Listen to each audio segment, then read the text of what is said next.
esta segunda tarde dedicada al seminario de Luis Tristán, y lo vamos a hacer con la restauradora del Museo del Greco, Esther Gil Chau, que va a hablarnos sobre restaurar para exponer Tristán entre lo divino y lo humano. Ella es titulada por la Escuela Superior de Conservación y Restauración de Bienes Culturales de Madrid y tiene la especialidad de pintura.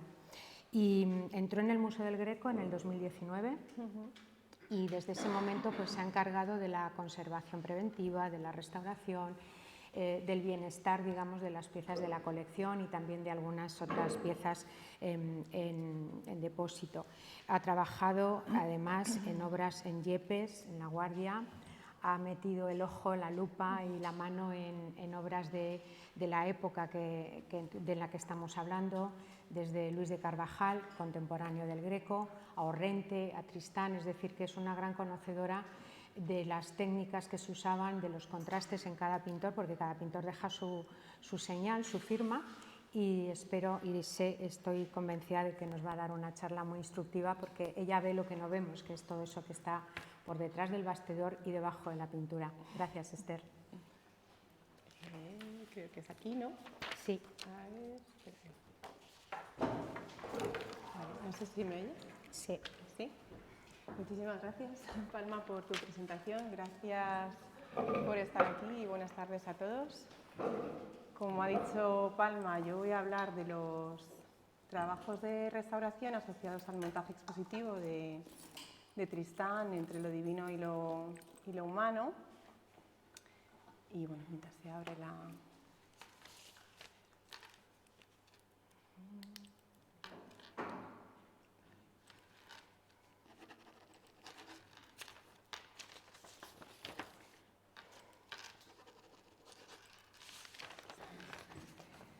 Bueno, pues damos comienzo.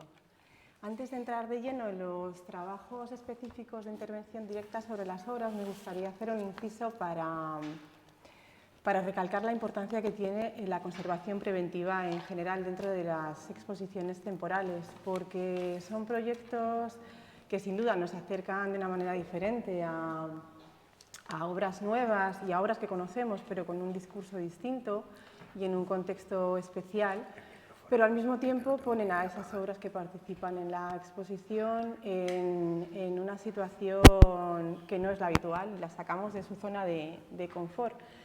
Y para todas las personas que tenemos que participar en la confección y desarrollo de los proyectos expositivos, pues es un reto nuevo y debemos cuidar de que estén en todo momento preservadas de cualquier riesgo que pueda surgir de esas condiciones extraordinarias. En una exposición temporal tienen que estar de la mano el diseño y la conservación material de las obras. Y bueno, he dejado aquí estos dos documentos porque me parecen muy interesantes como fuente de información para ver un poco todas las pautas que seguimos durante la confección y desarrollo de las exposiciones temporales de cara a lo que os digo de conservación preventiva, porque al final va a ser el principio fundamental que debe regir cualquier toma de decisiones y el desarrollo de cualquier acción, desde la elaboración o la configuración del préstamo, dentro de documentación, pasando por el transporte o incluso el diseño de los elementos expositivos, ¿no? Entonces, bueno, pues ya os digo que en los últimos años se ha estado cada vez haciendo más hincapié y de ahí nacen estos dos documentos. Uno es una especie de manual de procedimientos de conservación preventiva, editado por el Grupo Español del Instituto Internacional de Conservación, y otro un poquito más actual, para que veáis también la importancia, que nace como un apéndice dentro del Plan Nacional de Conservación del Ministerio a través del Instituto de Patrimonio Cultural de España, que se llama Proyecto para la implantación de la conservación preventiva en las exposiciones temporales, CP Expotem. Y como os digo, pues es un compendio de las pautas que nosotros seguimos para hacer esa evaluación primera de riesgos, determinar los procedimientos y protocolos a seguir, incluso materiales que debemos utilizar. Y os cuento todo esto porque la restauración dentro de una exposición temporal y en esta en particular está dentro de ese programa global de conservación preventiva. Y ya dicho esto, pasamos un poquito ya más de lleno a las obras que hemos intervenido, pero bueno, me gustaría enseñaros estos ejemplos, ¿no? que como os digo es una parte de todo ese plan general de conservación preventiva. En concreto son procedimientos de embalaje y de preparación de las obras en sus cajas específicas hechas como trajes a medida con materiales inertes y de conservación que nos ayudan a controlar las condiciones, no tanto climáticas, pero sí de posibles riesgos de impactos y de vibraciones que son tan nocivas, sobre todo para obra pictórica. Aquí tenemos a la izquierda, vemos el embalaje de una de las obras que hemos intervenido, que es San Jerónimo en su celda del convento de San Pablo, de aquí de Toledo. Y está mi compañero Pablo Chust supervisando ese procedimiento, haciendo de lo que se denomina correo, ¿no? Que es un especialista que supervisa todos estos trasiegos y estos momentos que son especialmente complicados en cuanto a conservación porque implican un riesgo añadido. Toda manipulación conlleva un posible peligro y por eso pues, debemos adelantarnos a todas esas necesidades. Y a la derecha justo es ya la entrada en el museo, el momento de la apertura de la caja, previo a la instalación, que siempre hace mucha ilusión. Y ahí podemos ver, eso blanco que veis es el tisú, es un material específico y bueno, pues espumas de polietileno que nos permiten, como os decía, garantizar la estabilidad y la integridad material de la pieza. Es muy extenso el tema de conservación preventiva, solo quería hacer este pequeño apéndice porque creo que sí que es muy importante entender que la conservación preventiva va a estar en la base de todo diseño expositivo y en los temporales con mayor necesidad. Pasamos a los trabajos de restauración. Los trabajos de restauración se han centrado en 3 obras que han participado en la exposición temporal. Y lo que pasa es que no tenemos mucho tiempo y voy a intentar centrarme en la que ha sido de mayor calado, porque en estas 2 primeras que os voy a mostrar, la actuación se ha limitado al marco. En primer lugar tenemos Santiago Mayor Peregrino, pintado por el Greco en 1587-1595, que como sabéis está depositado en el Museo de Santa Cruz, pero es propiedad de la parroquia de San Nicolás de Bari, de aquí de Toledo. Y en segundo lugar, el San Jerónimo en su celda, que también fue al final solamente necesario actuar sobre el marco, porque ambos habían sido restaurados. Santiago Peregrino había sido restaurado por Rafael Alonso en los talleres del Prado y se encontraba en perfecto estado de conservación. Aprovechamos para hacer un pequeño estudio y actualizar los conocimientos sobre el estado de conservación y para confirmar efectivamente que la pintura se encontraba en muy buen estado y el marco presentaba deficiencias que se trataron de forma bastante sencilla. En el caso de San Jerónimo en su celda, igualmente había sido restaurado en 2 ocasiones, la primera en 1982 y la segunda ya en 1997 y continuaba en buenas condiciones. El marco sí presentaba daños mayores, principalmente estéticos, y una fractura en una de las esquinas. Pero como os decía, nos vamos a centrar en la intervención realizada sobre San Sebastián, propiedad de la catedral, realizado por Luis Tristán entre 1613 y 1624. Y creo que va a ser mejor hablar sobre todo de esta actuación porque ha sido integral y creo que muy reveladora y ha supuesto una oportunidad única para muy de cerca a Luis Tristán. Lo primero que tuvimos que hacer fue decidir si la obra se restauraba antes o después de su traslado, después de haber ya concertado el préstamo y definitivamente vimos que era necesario y más conveniente para garantizar la estabilidad de la pieza realizar la intervención en la propia catedral. Para ello se habilitaron unas dependencias en la sacristía de la Capilla de Reyes Nuevos, que la veis aquí, imagino que todos conoceréis, y bueno, pues improvisamos ahí un estudio, laboratorio y taller de restauración. Empezamos siempre con un primer examen exhaustivo de la obra a nivel organoléptico, que solemos decir, principalmente visual, pero también, bueno, pues se puede decir casi táctil. O sea, ahí buscamos todos los indicios que podamos encontrar acerca de técnicas, materiales y posibles añadidos y alteraciones. En ese momento registramos todos estos datos que vamos viendo a nivel fotográfico y realizando gráficos y mapas de alteraciones, y a medida que vamos avanzando con los tratamientos también se hacen gráficos de la localización de procedimientos y se va registrando todo el avance del tratamiento y de la intervención. Esta es una de las imágenes que a mí me hace más ilusión desde el principio, porque cuando vimos por primera vez la obra, la vimos en los peines de los almacenes de obra de la catedral y no tuvimos acceso al reverso.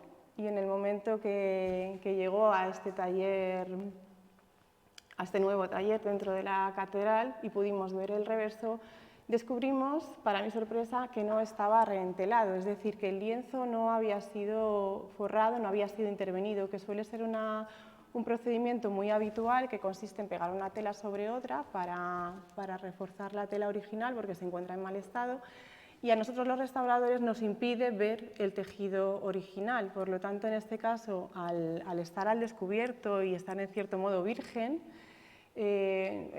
nos daba la posibilidad de acercarnos a un montón de detalles. Ya la marca que veis, por ejemplo, no sé si se ve el cursor, sí.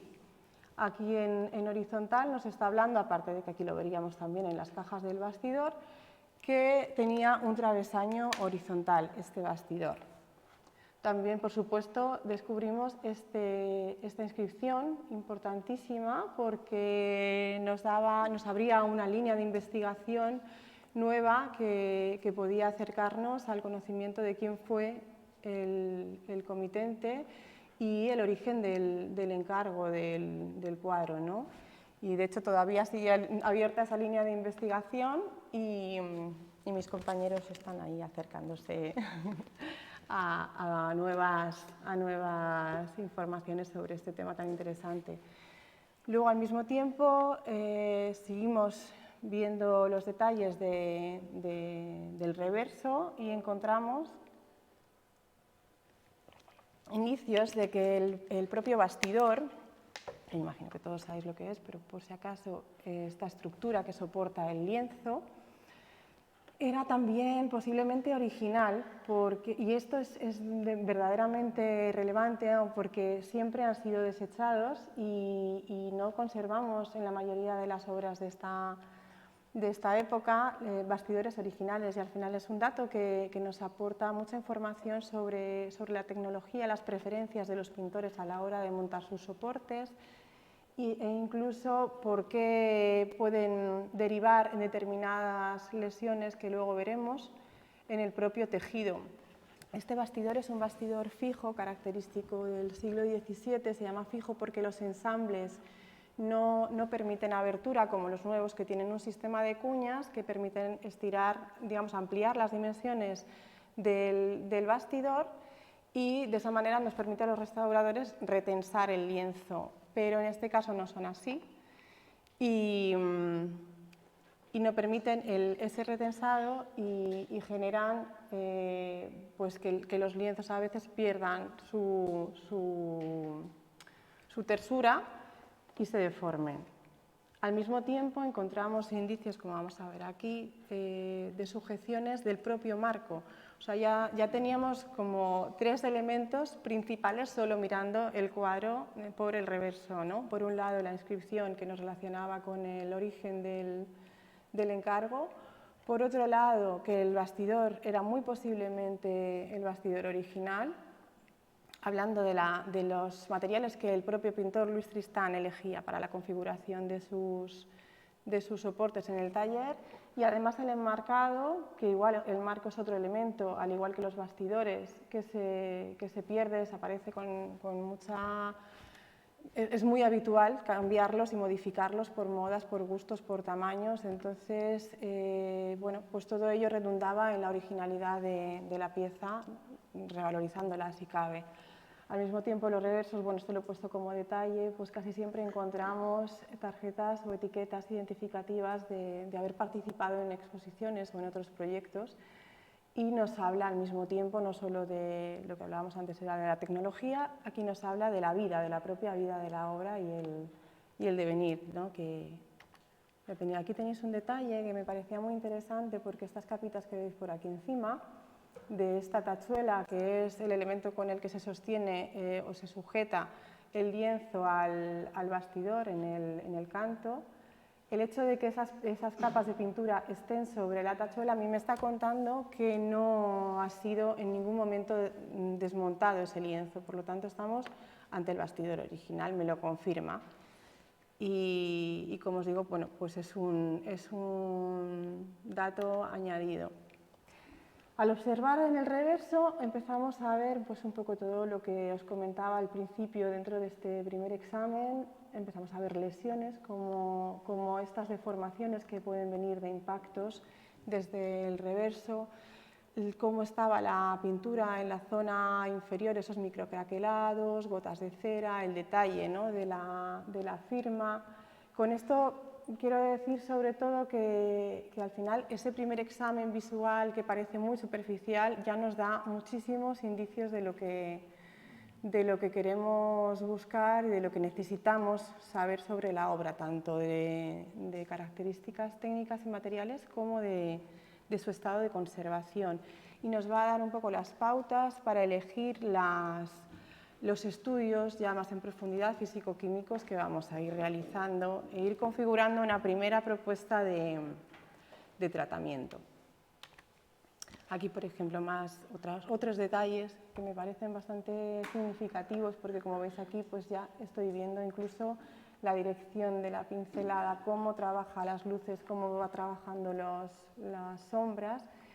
Y en las sombras aquí tenemos, por ejemplo, otra pista de problemas de conservación, aquellas salpicaduras que me voy a encontrar en más superficie del cuadro que derivan del contacto con velas. Curiosamente, además, de una forma un poco violenta, porque aparece en este tipo de salpicaduras, en escorrentías. Eso no hemos sabido muy bien en qué circunstancias ha podido estar como para sufrir esos daños tan violentos, porque sí es habitual el contacto con velas, pero se manifiesta de otras maneras. Y aquí, pues como veis, ya simplemente con esa fotografía, que no deja de ser una fotografía con luz incidente normal, ya me está contando también otras muchas cosas. Tengo aquí una capa de barniz, que es este tono amarillento, esos puntitos que son derivados de actividad biológica, normalmente de mosca. Pero al mismo tiempo también me habla de la técnica, porque aquí vemos cómo utiliza la laca roja con cierto empaste al final de la gota para conseguir ese naturalismo del que hablaba mi compañera Carolina en la semana anterior y que ya tenemos muy claro que está totalmente relacionado con la forma de pintar de Tristán. Entonces, insisto, ese primer examen visual es importante para nosotros porque va marcando la pauta de lo que vamos a ir estudiando y haciendo después. Bueno, pues estos estudios técnicos de los que hablaba, que ya es un paso más en ese buscar información del cuadro, que ya profundizamos en la caracterización concreta, digamos, y específica de materiales y técnicas, tanto originales como las de los añadidos, como puedan ser los barnices o repintes, y la identificación de alteraciones que pueden estar relacionadas con estas dos últimas cosas que he dicho o también inherente a los propios materiales utilizados, ¿no? por degradaciones de pigmentos o de los propios aglutinantes. Estas, voy a decir brevemente, para no extenderme mucho, los estudios que hemos podido realizar, porque también tenéis que tener en cuenta que este tipo de restauraciones planteadas para una exposición temporal tienen el tiempo más limitado de lo habitual. A las restauradoras y restauradores siempre nos falta tiempo para dar por finalizado nuestro trabajo, pero en estos proyectos un poquito más, sí, juega un poco en nuestra contra, pero aún así, bueno, pues yo creo que fue, perdón, que me he ido. Entonces, hicimos una reflectografía infrarroja. Con esto lo que conseguimos es, mediante radiación infrarroja, a través de una cámara específica, buscar atravesar las primeras capas o las capas más superficiales de la obra y llegar, casi siempre lo más significativo de esta técnica es que nos acercamos al dibujo preparatorio. Y luego la fluorescencia ultravioleta, luego veremos imágenes de cada uno de ellos, por eso no me quiero extender mucho más. La fluorescencia ultravioleta es también con radiación invisible o con luz invisible y se trata de un fenómeno por el que la cámara capta la fluorescencia específica de cada uno de los materiales, es como una huella de identidad. Entonces, cuando hay materiales diferentes, pues van a tener una fluorescencia diferente y nos cuentan mucho sobre la presencia de barnices no originales, de repintes, de intervenciones de diferentes tipos.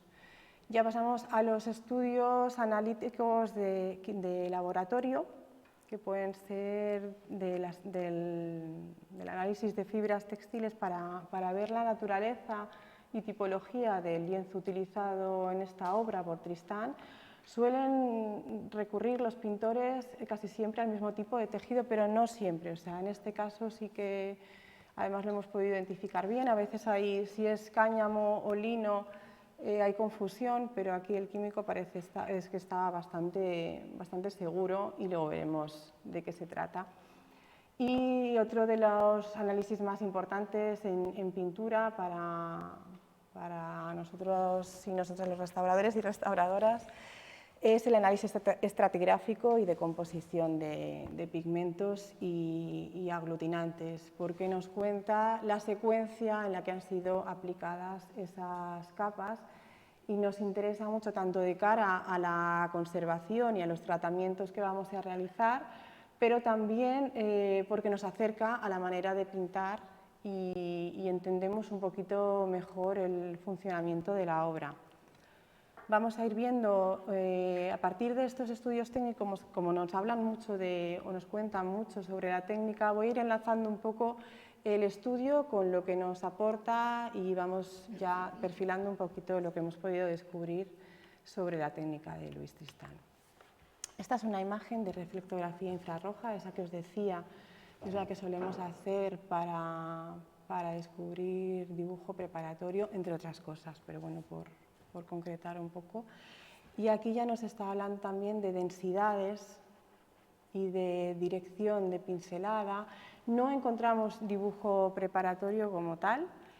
En otros informes de restauraciones realizadas tampoco se han encontrado indicios claros. Eso no significa categóricamente que no utilizara dibujo preparatorio, pero en principio tendríamos que descartarlo porque no se ha encontrado como tal. En el Greco sucede mucho también, si lo relacionamos con la técnica de su maestro, y de hecho, bueno, yo creo que solo conozco una obra que la tenemos en el museo, que hemos encontrado dibujo preparatorio, que es el crucificado que lo tenemos en depósito de la Fundación Unicaja. Y bueno, tenía alguna imagen por ahí que si da tiempo, al final, si queréis, os la muestro. Aquí vemos, bueno, mira, aquí sí quería decir una cosita antes de pasar de estas densidades de las que hablaba, que no hemos encontrado dibujo preparatorio, pero sí que con esta diferencia de espesor de pintura, estas líneas, y luego al verlo con luz visible, vemos que como su maestro sí tiene un primer encaje de la composición y lo hace a partir de la preparación, que va a ser algo básico y fundamental en en la configuración de sus obras. No solo a nivel cromático, sino también a nivel de casi dibujo, entre comillas, porque no tenemos dibujo, pero utilizando la transparencia de la preparación y las reservas de color, va a ir colocando la figura y aquellos elementos que va a tratar de manera diferente. Aquí vemos, por ejemplo, estos perfiles rojizos, son de la propia preparación que ya ha dejado esta silueta antes de empezar a dar forma a la pintura de San Sebastián. Aquí vemos, bueno, esta es una toma de muestras. Esta preparación, que es muy característica de Louis Tristan, está compuesta, es bastante compleja, bueno, se usa, es un prototipo bastante utilizado en la pintura del siglo XVII, pero le da digamos, un toque personal, Tristan. Y al igual que su maestro, como os decía, la va a utilizar como base cromática y casi como lienzo compositivo de sus obras. Tiene una primera capa de aparejo magro, le llamamos nosotros, utiliza como aglutinante la cola de conejo, una cola proteica, con cargas de yeso y calcita, y tiene una coloración tostada porque también tiene tierras. O sea, ya incluso esta primera capa, que casi sería una imprimación para enrasar o para regularizar la textura del lienzo, ya va con cierta intención cromática. Aquí vemos estas dos capitas, se diferencia muy poquito, pero sí se nota. Esto es la preparación en sí, o sea, la segunda capa de preparación, perdón, que está aplicada en dos manos. Y esta ya sí que es una imprimación coloreada, bastante compleja, porque cuenta con dos tipos de blanco, albayalde y calcita, incluso con laca roja, que es menos habitual en las preparaciones. Sí que es habitual encontrar tierras rojas, que también tiene, y minio de plomo y manganeso. Este último lo usa como secativo. Y finalmente, esta es la capita de pintura, la número 3, que es también bastante compleja en masa. Recurre nuevamente al albayalde, que como vamos a ver es el albayalde o blanco de plomo, es un pigmento muy utilizado por Louis Tristan. Y como veis, al final va como disminuyendo los espesores también, y finalmente la 4 en esta estratigrafía no es una capa de pintura, es un resto de barniz. Aquí volvemos a ver que esta preparación que acabamos de describir, se vislumbra a través de esos perfilados que vienen desde la propia preparación. No es un perfilado con una pintura añadida, sino que va dejando esas líneas con las que va definiendo las formas, y al mismo tiempo le dan una vibración especial a la transición entre el cuerpo y el fondo, ¿no? En este caso, o en los paños, por ejemplo. Y en las zonas de sombra, esos pequeños destellos de rojo anaranjado, que ese anaranjado se lo da el minio en composición, van consiguiendo que toda la composición al final, con esos destellos de luz que vienen desde el propio interior del cuadro, vaya adquiriendo una calidez muy particular cuando está describiendo además una escena de un atardecer.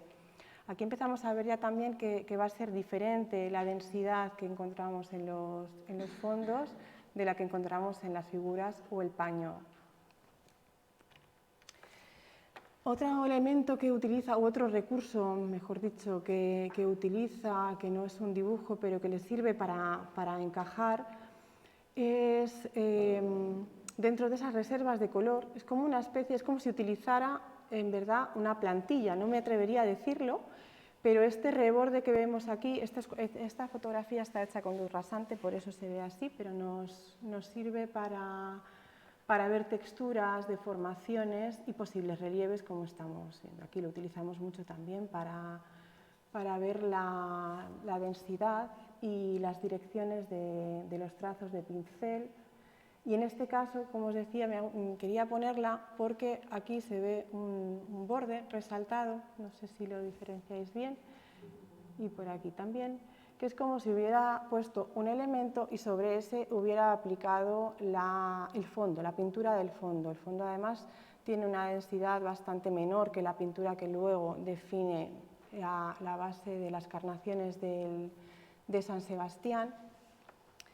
Y resulta muy interesante porque también en el informe de restauración del crucificado de Luis Tristán que tenemos en el Museo del Greco, hablaba de esa impronta, por decirlo de alguna forma, en relieve, y el restaurador comentaba que también tenía sospechas sobre el uso de algún tipo de plantilla o de base de forma como para dejar el espacio que luego iba a dedicar a la figura.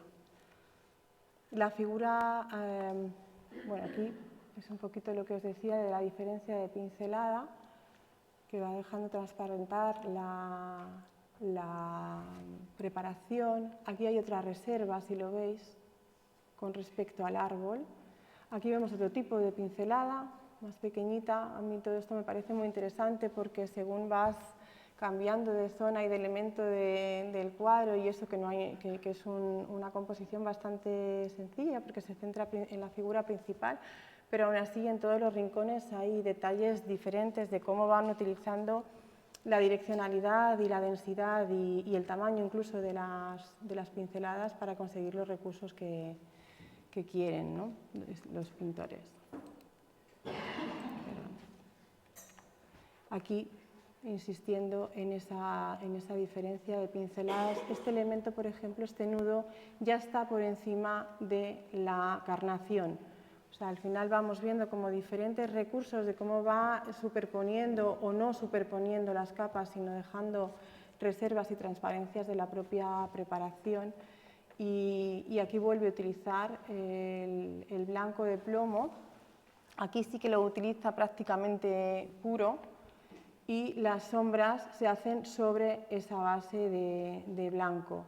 En las carnaciones utiliza una primera base de albayalde mezclado en masa con otros pigmentos, pero es una base de color especialmente densa, sobre la que después irá aplicando sucesivas capas para conseguir los distintos efectos de sombras, recurriendo al empaste nuevamente de albayalde puro o blanco de plomo puro para las luces máximas.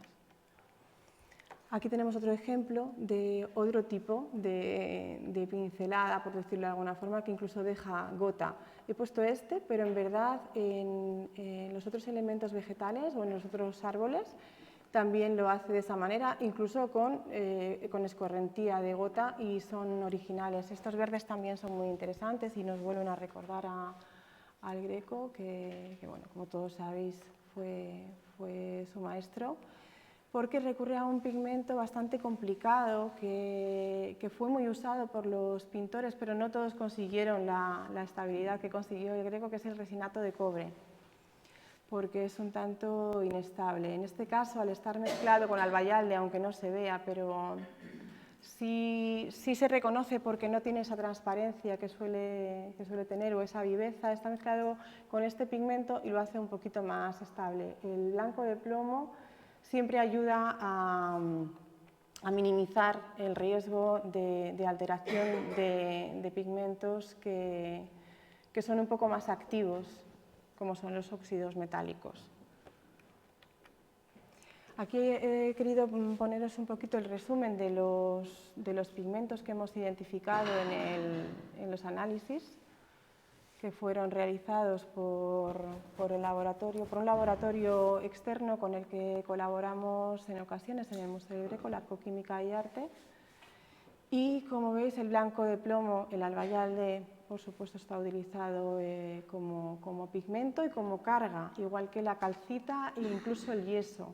Lo que pasa es que el yeso es un poco tramposo porque una vez que está saturado se vuelve transparente, entonces muchas veces no se utilizaba tanto como pigmento sino como carga, y a nosotros, a los restauradores nos engaña un poco a veces.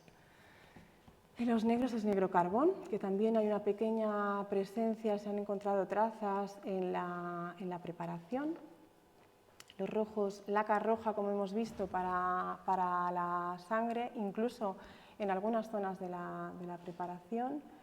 Tierra roja, también para los pardos. Los amarillos, amarillo de plomo y estaño, presente en ese verde que hemos visto dentro de la masa para conseguir diferentes matices de verdes. El minio, que son los tonos anaranjados. Azules de esmalte de cobalto. Esto, como veremos un poquito más adelante, ha sido un problema de conservación y ha pasado en otras muchas obras de este momento, porque el cobalto, el óxido de cobalto, es uno de esos pigmentos que os decía que son un poco más inestables. Y en este caso ha sido así, y su alteración deriva en la formación de unas capas, o en la transformación, mejor dicho, en un tono pardo o grisáceo que hace que no veamos el azul original, sino un tono bastante más empobrecido. Y los verdes, como hemos hablado antes, el resinato de cobre y tierra verde, las tierras siempre son mucho más estables, lo que pasa es que no tienen esa vibración o esa intensidad que nos dan otros colores más complejos. Siempre lo difícil o lo que cuesta más es lo bonito. Y como pardos, las tierras ocres y sombras. Aquí voy a hablaros precisamente de ese azul cobalto. Cogimos 2 muestras en 2 sitios diferentes del fondo. Se tomaron otras muestras, no las he querido colocar aquí, de todo lo que hemos ido viendo para no confundir más. Pero esta es un claro ejemplo de lo que le ha sucedido. Estaría más cercano a un tono azul, no en toda la superficie, claro, en la toma de muestras es un punteado, pero no podemos coger muestras absolutamente de todo. Entonces, en este caso, pues tendremos que imaginarnos unos cielos bastante más azules y no tan pardos. Pero me parecía interesante porque, bueno, también abre ahí un punto para cuando observemos otras obras y nos parezca que son oscuras o que son muy marrones, que solemos decir, pues no siempre estuvo pensado así. Y es posible que este atardecer fuera todavía más luminoso.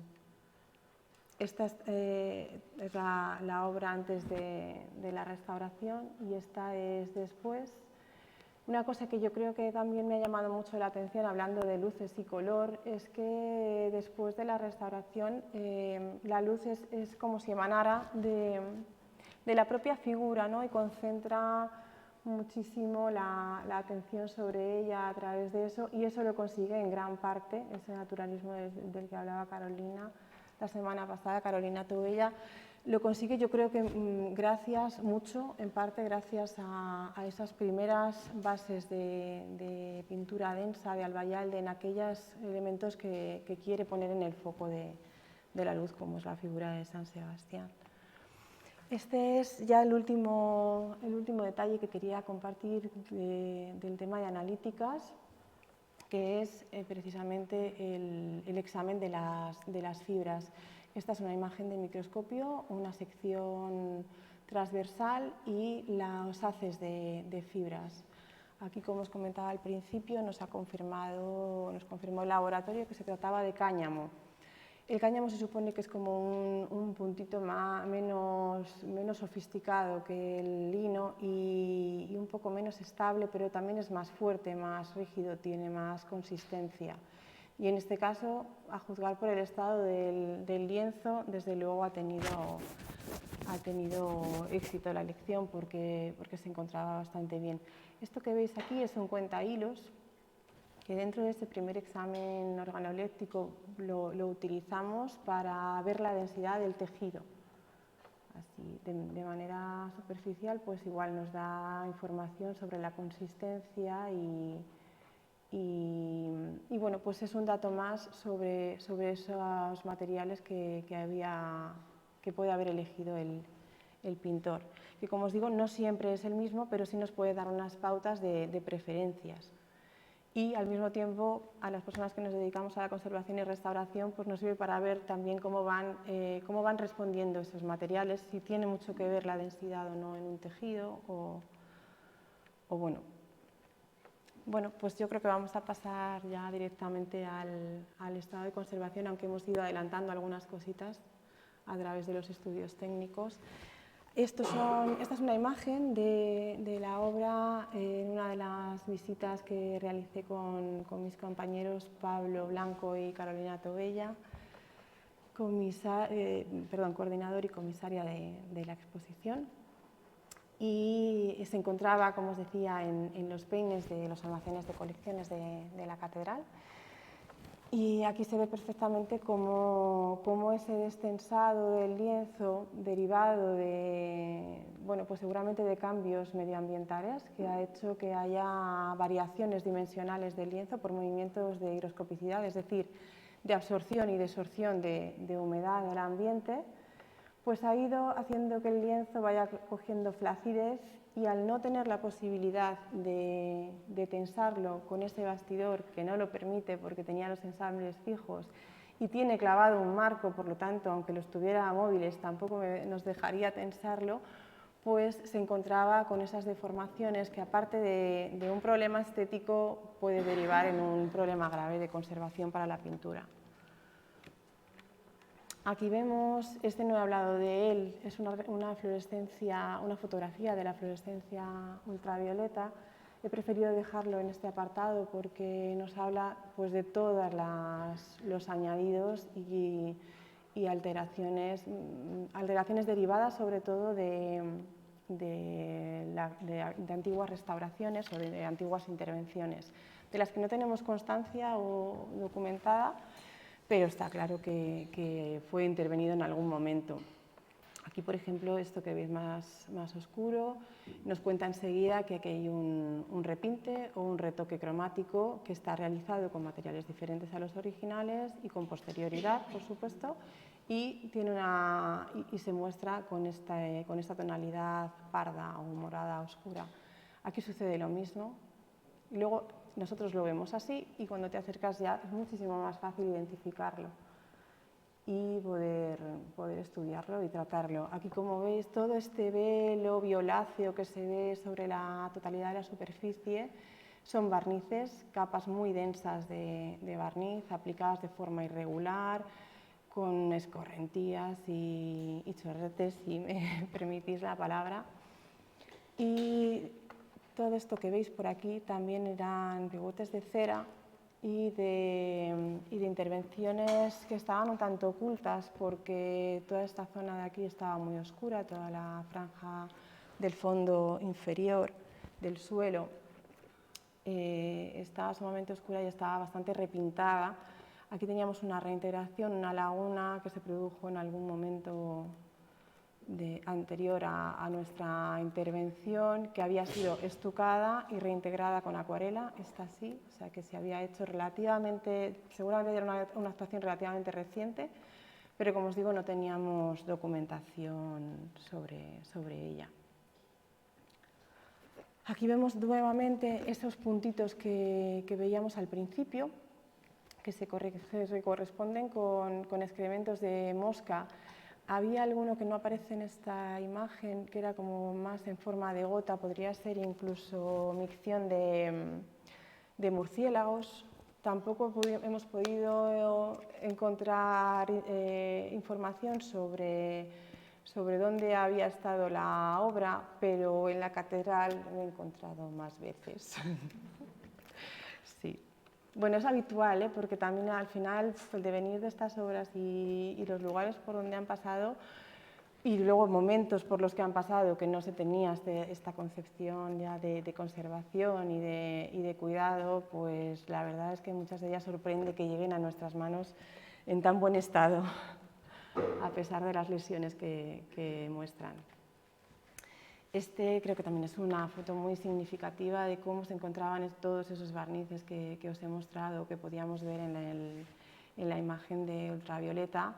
Este fenómeno se llama pasmado, se produce generalmente por una presencia alta, muy alta de humedad en contacto con barnices que ya están fisurados y se traduce en la aparición de manchas blanquecinas que distorsionan absolutamente la visión de la obra. En este caso era prácticamente imposible.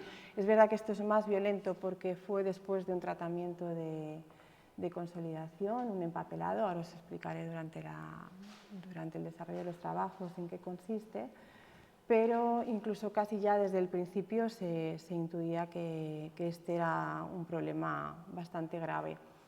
Aquí, justo en esta foto, aparece otra intervención que se veía también en el ultravioleta, pero no se veía tanto. Ya simplemente con una primera limpieza que supuso esa consolidación por el contacto con el agua, se vio mucho más clara, o sea que a medida que vamos avanzando en los tratamientos, por superficiales que sean, vamos quitando capas de todas esas intervenciones y vamos consiguiendo más información y nos vamos acercando cada vez más al original, que en el fondo es el principal objetivo desde mi punto de vista de una restauración. Y una vez que encontramos el original, bueno, pues intentar que cobre la dignidad que merece. Aquí esta es otra de las lesiones que era bastante importante, que al principio no era tan visible, pero bueno, y eso que esta es una foto de la primera visita, de esa que veíamos en la imagen de los peines. Esta mancha es muy peculiar porque, esta otra mancha que vemos aquí, con esa forma como de llama, se correspondía con una quemadura. No sé exactamente de qué, pero por la forma, esta sí es de vela, pero toda esta forma que luego se veía mejor durante la restauración era como de un ángulo, casi parecía de una plancha, pero hubiera dejado otra marca. Entonces, no sé el origen, pero desde luego era una lesión importante. Estas líneas blanquitas que vemos aquí sobre el craquelado, eso puede corresponder a tratamientos de consolidación anterior que se hacen con calor y presión mediante planchado y puede ser que en ese momento también se produjera esa quemadura, aparte de la combinación con la quemadura de velas. También había sufrido barridos superficiales bastante importantes por limpiezas anteriores, que también desgraciadamente es muy habitual, que eran bastante agresivas. Se hacían con la mejor de las intenciones, pero no con los mejores procedimientos ni materiales. Los fondos estaban especialmente barridos porque, además, como veíamos al principio, tienen un espesor menor y son más magros, tienen menos aglutinante, menos densidad y sufren más las posibles alteraciones, son más vulnerables, digamos, a cualquier abrasión superficial.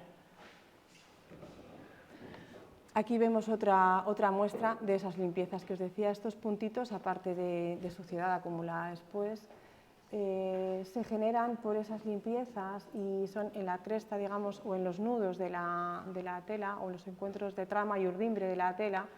Son puntitos más vulnerables que se ven muy afectados con esas limpiezas superficiales más agresivas y acaban traduciéndose en micropérdidas de este tipo, en las que estamos viendo la preparación sucia, porque aquí ya se ha introducido suciedad y betunes, que también tenía otra capa de betunes, otra práctica muy habitual.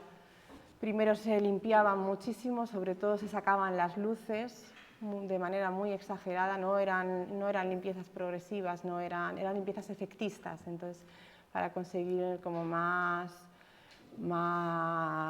contraste en esa limpieza y que fuera más espectacular, bueno, pues se recurría a la limpieza de los blancos, que luego se envejecían, o sea, es un poco contradictorio, pero porque también dejaban a la vista quizá pérdidas que no se sabían reintegrar y acababa todo cubierto por una amalgama de betumes, repintes, barnices coloreados.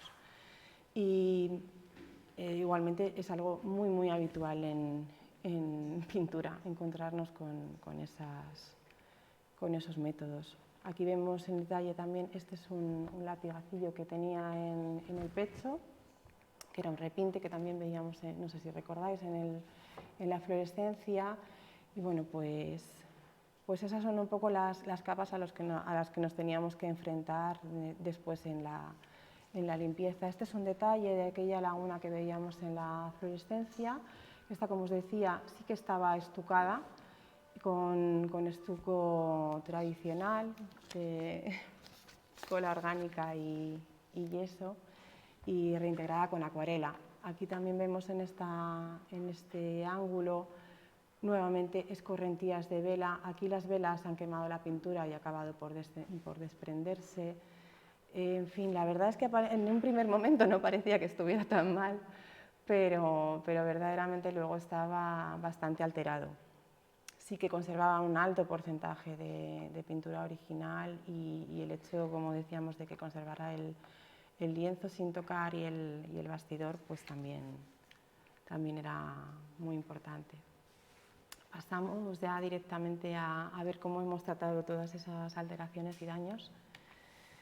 Y lo primero, bueno, pues fue desmontar el lienzo del bastidor, porque necesitábamos tratar el soporte y dotarlo, como veremos, de una serie de elementos para poder corregir deformaciones e intentar que no se volvieran a producir en un futuro. Aquí, bueno, pues hay un detalle de cómo se van quitando manualmente las tachuelas, con mucho cariño, y se va extendiendo el lienzo. Esto que veis aquí, que parece que está velado, ese tratamiento que os decía de protección, es necesario, es un empapelado que realizamos con cola orgánica totalmente reversible. Aquí aprovecho para hacer un pequeño inciso sobre criterios. Por supuesto, tenemos que intentar en todo momento que nuestras intervenciones sean reversibles, y utilizamos procedimientos y materiales comprobados, estables, y que nos permitan esa reversibilidad, afines, por supuesto, al original, y que en ningún caso le generen ningún daño, ni inmediato ni futuro, intentando dejar la menor huella posible sobre la obra en ese sentido. Entonces, aquí vemos en esta imagen, como os digo, es el empapelado, es una protección necesaria porque vamos a necesitar darle la vuelta para tratar el soporte, y al mismo tiempo aprovechamos para, en cierto modo, hidratar la pintura y consolidarla mediante fijación con adhesivo proteico, una cola orgánica, una cola animal. Es un adhesivo tradicional que sigue funcionando mejor que ninguno, y está comprobadísima su respuesta. Se hace con papel japonés y va a actuar como una máscara temporal que, por supuesto, luego se retira. Una vez que hemos realizado el empapelado y aprovechado para realizar la fijación de la pintura con presión, calor y humedad, ya podemos darle la vuelta. Se sujeta el lienzo a la mesa de trabajo, porque si no se movería por esa higroscopicidad que hablábamos. Siempre que haya posibilidad de absorber o emitir humedad o soltar humedad, corremos el peligro de que se vuelva a, nosotros decimos, mover el lienzo, es decir, que vuelva a haber un cambio dimensional y, por lo tanto, una lesión latente o directa sobre la pintura. Una vez que le hemos dado la vuelta, colocamos peso y vamos corrigiendo esas pequeñas deformaciones que no estaban muy rígidas, por suerte no estaba muy marcado, y hubo una respuesta bastante buena e inmediata por parte del tejido, y se fue corrigiendo de forma progresiva fácilmente. Y nos dedicamos también a ir preparando la parte del reverso, porque íbamos a colocar bandas de tensado perimetral, es decir, unos añadidos de tela que nos permitieran manipular la pintura manipular el lienzo sin tocar el tejido original. Aquí, bueno, pues este detalle es quitando adherencias y suciedad, principalmente en la zona inferior del lienzo, que entre el bastidor y el lienzo suele acumularse bastantes depósitos. Aquí es el detalle precisamente de cómo colocamos esos suplementos de tela, esas bandas de tejido de lino que se prepara previamente para que sea lo más inerte posible. Se elige un tejido lo más afín al original, tanto en trama como en composición, y se utiliza un adhesivo termofundible dentro de ese criterio de reversibilidad y de estabilidad de los materiales. Se llama Beva Film, pero por si alguno queréis saberlo. Y bueno, aquí ya, una vez que hemos conseguido, lo hacemos en los 4 lados del lienzo, porque, como os digo, esta va a ser nuestra superficie o nuestra tela de sacrificio, que vamos a tirar de ella para volver a colocar el lienzo en el bastidor. Aquí procedemos al desempapelado, que se realiza con agua controlada, agua caliente. En una cantidad controlada se va retirando y vamos comprobando al mismo tiempo que la fijación se ha realizado con éxito. Y este proceso, la verdad es que es especialmente, a mí me encanta, porque ya con esta primera operación, solo con ese agua, muchas veces empezamos a revelar muchos detalles que hasta ahora no veíamos de la pintura. Se retiran, por ejemplo, todas esas actuaciones que se hayan hecho con acuarela, porque al tener contacto con el agua se van reversibilizando, e incluso pues, polvo o humo que estaba adherido. Así que ya es como una primera limpieza incluso. Aquí vamos a entrar de lleno en la limpieza. Y esta imagen me parecía muy significativa, es de las pruebas iniciales de limpieza en base a ensayos y previos y a esos estudios de laboratorio. Bueno, pues vamos seleccionando diferentes fórmulas partiendo de aquellas que sean más inocuas y, en principio, y luego vamos variando y cambiando en función de la respuesta de la obra. Aquí creo que se ve bastante claro las 3 capas principales que encontré durante la intervención. Ese barniz que veíamos en la eflorescencia ultravioleta, los betunes que hemos visto ya en otras imágenes, que es este color que además se mete, tiene una capacidad increíble para meterse en todos los recovecos que encuentra de las texturas. Y esta, bueno, pues en principio es el resultado de una primera de la limpieza, ¿no? de la retirada de estas capas. He de decir que no es una limpieza, no fue fácil para empezar. La figura más, los fondos bastante complicados por esa vulnerabilidad que os decía, y estaban bastante deshidratados y bastante maltratados. Pero además, como en casi todas las obras, yo creo nos tenemos que ir adaptando a la respuesta. No responden todas las zonas igual, porque también han ido sufriendo tratamientos diferentes muchas veces, o los propios materiales han respondido de forma distinta. Entonces es un proceso especialmente bonito, pero muy complicado. Y para mí es el principal, la limpieza dentro de una restauración, porque ahí ya sí que es el momento en el que, bueno, es un momento que no es reversible, aquello que quitamos ya no lo vamos a poder recuperar, pero además es el momento en el que va a determinar hasta qué nivel de original vamos a llegar y lo que nos vamos a poder acercar a esa pintura o a esa creación del pintor. Aquí, bueno, pues es otra imagen ya un poco más evolucionada. Estos fondos, como veis, ya empiezan a verse bastante más descarnados. Además, por esos betunes se confundían con la tonalidad que tenía la pintura. Era una limpieza bastante lenta, precisamente por eso. Además, había que dejar secar para ir viendo en todo momento que iba en la línea correcta. Lo hacemos con ayuda de un hisopo, como os digo, pues con diferentes fórmulas.